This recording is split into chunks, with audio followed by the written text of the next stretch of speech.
ഇന്നത്തെ റെസിപ്പി ചന്ന മസാല. അതിനായി 2 കപ്പ് ചന്ന നല്ലവണ്ണം കഴുകി ഓവർനൈറ്റ് സോക്ക് ചെയ്ത് വെച്ചത്. അത് വെള്ളമൊക്കെ ഡ്രൈൻ ചെയ്തെടുത്തതാണ് കേട്ടോ. 3 സബോള ചെറുതായി കട്ട് ചെയ്തെടുക്കുക, 2 പച്ചമുളക്, ഒരു ചെറിയ കഷ്ണം ഇഞ്ചി ചതച്ചെടുക്കുക, 6 വെളുത്തുള്ളി ചതച്ചെടുക്കുക, 3 തക്കാളി ഇതേപോലെ മിക്സിയിൽ അരച്ചെടുക്കുക. ഒരു കുക്കറിലേക്ക് 2 ടേബിൾ സ്പൂൺ വെളിച്ചെണ്ണ ഒഴിച്ചു കൊടുക്കുക. അതിലേക്ക് 1/2 ടീസ്പൂൺ നല്ല ജീരകം ആഡ് ചെയ്ത് കൊടുക്കുക. അതൊന്ന് പൊട്ടി വരുമ്പോൾ കട്ട് ചെയ്ത് വെച്ച സബോള ആഡ് ചെയ്ത് കൊടുക്കുക.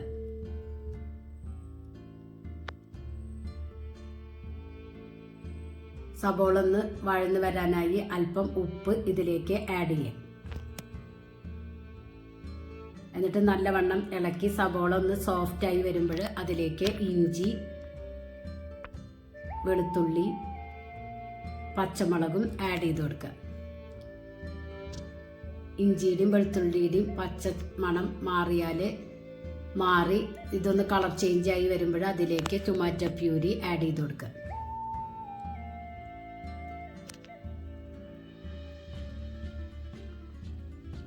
പ്യൂരിയുടെ വെള്ളമൊക്കെ വറ്റി മുകളിലേക്ക് എണ്ണ തെളിഞ്ഞ് ഇതേപോലെ വന്ന് ഡ്രൈ ആയി വരുമ്പോൾ ആ ടൈമിൽ പൊടികൾ ആഡ് ചെയ്ത് കൊടുക്കാം.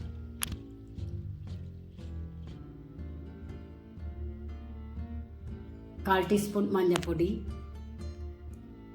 1 ടേബിൾ സ്പൂൺ കാശ്മീരി മുളക് പൊടി, 1/2 ടീസ്പൂൺ സാദാ മുളക് പൊടി, 1 ടേബിൾ സ്പൂൺ മല്ലിപ്പൊടി, 1/2 ടീസ്പൂൺ ഗരം മസാല എല്ലാം കൂടി മിക്സ് ചെയ്തെടുക്കുക. പൊടികളുടെ പച്ചമണം മാറിയാൽ അതിലേക്ക് ചന്ന ആഡ് ചെയ്ത് കൊടുക്കുക.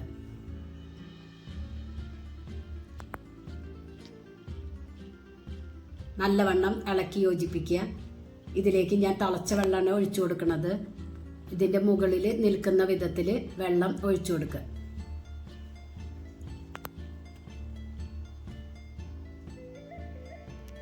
ആവശ്യത്തിന് ഉപ്പും ആഡ് ചെയ്ത് കൊടുക്കുക.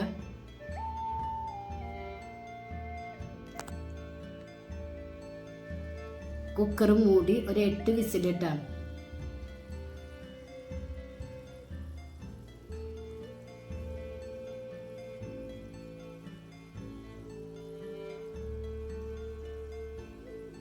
ഇപ്പോൾ 8 വിസിൽ കഴിഞ്ഞ് അതിൻ്റെ ആവിയൊക്കെ പോയതിന് ശേഷമാണ് ഞാൻ തുറന്ന് നോക്കുന്നത്. ഇത് കുറച്ച് ഞാനിവിടെ തിക്ക് കൺസിസ്റ്റൻസിയിലാണ് എടുക്കുന്നത്.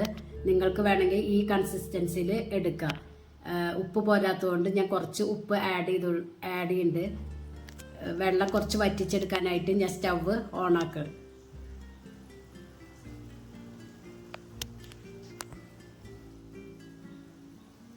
ഈ ടൈമിൽ കടല വെന്തോ ഒന്ന് ചെക്ക് ചെയ്യുക.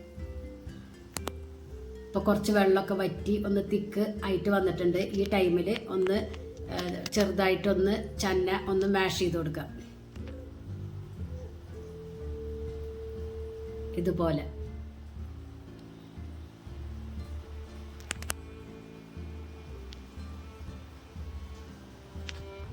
ഇതിലേക്ക് 2 പച്ചമുളക് ഇതുപോലെ കട്ട് ചെയ്ത് ഇട്ട് കൊടുക്കുക. കുറച്ച് മല്ലിച്ചപ്പ് ആഡ് ചെയ്ത് കൊടുക്കുക. എന്നിട്ട് നല്ലവണ്ണം ഇളക്കി സ്റ്റൗവ് ഓഫ് ചെയ്യുക. സ്റ്റൗ ഓഫ് ചെയ്തതിന് ശേഷം ഒരു ചെറുനാരങ്ങ ഇതേപോലെ പിഴിഞ്ഞൊഴിക്കുക.